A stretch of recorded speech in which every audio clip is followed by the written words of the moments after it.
Jadi langsung aja kita bahas dulu unsur-unsur dari stratifikasi sosial ini. Oke. Jadi unsur-unsur dari stratifikasi sosial ini dibagi jadi dua. Jadi hal yang mewujudkan unsur dalam teori sosiologi tentang sistem lapisan masyarakat itu adalah status dan peranan. Status atau kedudukan juga bisa disebutnya, atau peranan atau juga role. Jadi status dan peran ini merupakan unsur pelapisan masyarakat atau unsur dari terjadinya stratifikasi sosial. Oke, jadi bakalan jelas dulu satu-satu tentang dua unsur ini. Yang pertama status. Status itu adalah kedudukan. Jadi kedudukan ini diartikan sebagai tempat atau posisi seseorang dalam suatu kelompok sosial yang ada di masyarakat. Jadi kadang-kadang dibedakan antara pengertian kedudukan dan kedudukan sosial. Kalau kedudukan itu artinya ya ini gitu, sedangkan kedudukan sosial itu artinya tempat seseorang dalam lingkungan pergaulannya gitu, serta hak-hak dan kewajibannya gitu. Dan kedua istilah tersebut memiliki arti yang sama dan digambarkan dengan kedudukan atau status gitu.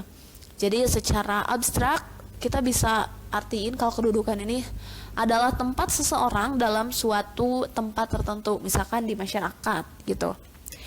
Dan status ini atau kedudukan ini yang kita kenal ini ada dibagi menjadi tiga status, tiga macam status gitu, yang diklasifikasikan menurut Ralph Linton. Jadi yang pertama itu ada ascribed status, ada achieved status, ada juga assigned status. Jadi tiga status sosial yang digolongkan atau dikelompokkan di masyarakat. 3A ya. Ini usahain kalian mengerti gitu, usahain kalian pahamin karena biasanya suka ada soalnya ascribed, achieved sama assigned status. Kita bahas satu-satu dari mulai ascribed status. Jadi ascribed status ini adalah status yang diperoleh seseorang tanpa usaha tertentu. Maksudnya kayak gimana sih? Jadi ini tuh kedudukan seseorang dalam masyarakat tanpa memperhatikan perbedaan-perbedaan kemampuannya. Jadi kenapa bisa kayak gitu? Karena kedudukannya pun diperoleh karena adanya kelahiran gitu. Misalnya kayak gimana sih supaya lebih jelas aku kasih contohnya. Seorang anak bangsawan atau seorang raden misalkan yang berdarah biru kayak gitu. Jadi karena dia udah lahir dari darah biru, keluarga yang bangsawan, dia pun nanti pas lahir ya bangsawan gitu. Dia pas lahir pun dia jadi raden gitu, jadi berdarah biru gitu. Gak mungkin pas lahir dia diasingkan jadi apa gitu, kecuali dalam cerita dongeng. Jadi pas lahir dia tuh kedudukannya udah itu gitu, udah ditentuin gitu karena berdasarkan kelahiran gitu, karena orang tuanya kayak gitu makanya dia pun kayak gitu. Jadi tanpa usaha tertentu. Jadi dia misalkan anak orang-orang biasa nih tiba-tiba jadi raden, tiba-tiba jadi bangsawan pas lahir, nggak mungkin kan, karena lahirnya pun bukan dari bangsawan gitu. Kecuali lahirnya dari bangsawan ya pasti jadi bangsawan gitu. Dan pada umumnya ascribed status ini dijumpai di masyarakat dengan sistem lapisan sosial yang tertutup. Misalnya masyarakat feodal atau masyarakat yang sistem lapisannya itu bergantung pada perbedaan rasial gitu. Jadi segimanapun usahanya si anak bayi ini, kalau misalkan dia nggak lahir dari bangsawan ya dia nggak jadi bangsawan gitu. Itu ascribed status. Kayak raden, misalnya nama, kita bisa lihat dari nama raden apa gitu, itu didapatkan dari ini ascribed status. Jadi itu untuk ascribed status. Next, ada achieved status. Nah, kalau ini beda dari ascribed status karena ini tuh diperoleh seseorang dengan usaha tertentu yang disengaja. Jadi ini tuh kedudukan yang dicapai oleh seseorang dengan usahanya sendiri gitu. Misalnya seseorang anak biasa-biasa aja karena dia pengen gitu, karena dia pengen menaikkan kelas sosialnya, pengen menaikkan stratifikasi sosialnya, dia belajar keras, terus dia kuliah yang benar segala macam sampai akhirnya dia jadi dokter misalkan, atau dia jadi seorang guru, atau dia misalkan jadi pengusaha.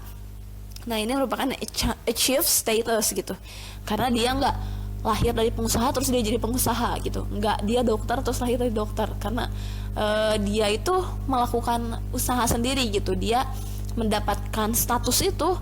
Misalkan dia jadi dokter, statusnya dokter nih, dia mendapatkan status itu karena dia usaha gitu, karena ada usahanya gitu aja sih ngebedainnya. Kalau ascribe itu kan misalkan dia ini statusnya misalkan bangsawan nih, dia nggak perlu capek-capek kan karena emang dia udah bangsawan gitu, dia lahirnya dari bangsawan gitu. Dan tapi kalau dokter ini beda, misalkan walaupun ayahnya itu seorang dokter, nggak mungkin dong dia langsung jadi dokter otomatis, harus ada usaha tertentu yang disengaja untuk naik atau untuk mencapai status atau kedudukan itu gitu. Udah cukup dipahami ya, udah ngerti pokoknya itu achieve, ascribe. Next ada yang terakhir itu assign status. Kalau assign status itu adalah status yang dimiliki seseorang karena jasa-jasanya terhadap pihak lain. Jadi ini tuh kedudukan yang diberikan kepada seseorang, jadi pemberian kayak ya pemberian gitu, statusnya ini pemberian. Dan kedudukan ini tuh mempunyai hubungan yang erat dengan achieve status gitu. Misalnya ini pahlawan, gelar pahlawan itu kan diberikan gelarnya. Gak mungkin seorang pahlawan ngaku dia pahlawan gitu, karena pahlawan itu adalah gelar atau status yang diberikan sama orang lain atas jasa-jasanya dia, atas segala yang dia raih di achieve statusnya gitu. Itu kenapa disebut berhubungan. Jadi pahlawan atau misalkan apa ya, iyalah kayak gitu yang diberi gelar Nobel misalkan, itu kan pemberian, itu masuknya berarti assign status gitu. Dan itu diperoleh juga nggak gara-gara diberikan, tapi karena ada jasa-jasanya dia gitu, karena ada usaha-usaha tertentu yang disengaja, makanya dia diberikan status itu, diberikan kedudukan itu. Oke, gitu ya, udah ngerti sampai situ. Next, ini tentang status, kita masih bicarain tentang status atau si kedudukan ini yang tadi status. Nah kita sekarang bicarain tentang peranan. Peranan itu apa sih? Peranan itu adalah salah satu unsur dari stratifikasi sosial, di mana ada hak dan kewajiban gitu. Jadi ketika seseorang telah melaksanakan hak dan kewajibannya sesuai kedudukannya di masyarakat, maka dia telah menjalankan suatu peranan. Gitu aja sih. Jadi masih nyambung sama si status yang tadi gitu. Misalkan dia itu seorang dokter kayak tadi yang di achieve status, dia sebagai dokter, terus dia menjalankan hak dan kewajibannya sebagai seorang dokter, maka ya dia menjalankan peranannya itu sebagai dokter gitu. Itu tentang peranan. Jadi itu merupakan unsur-unsur dari stratifikasi sosial.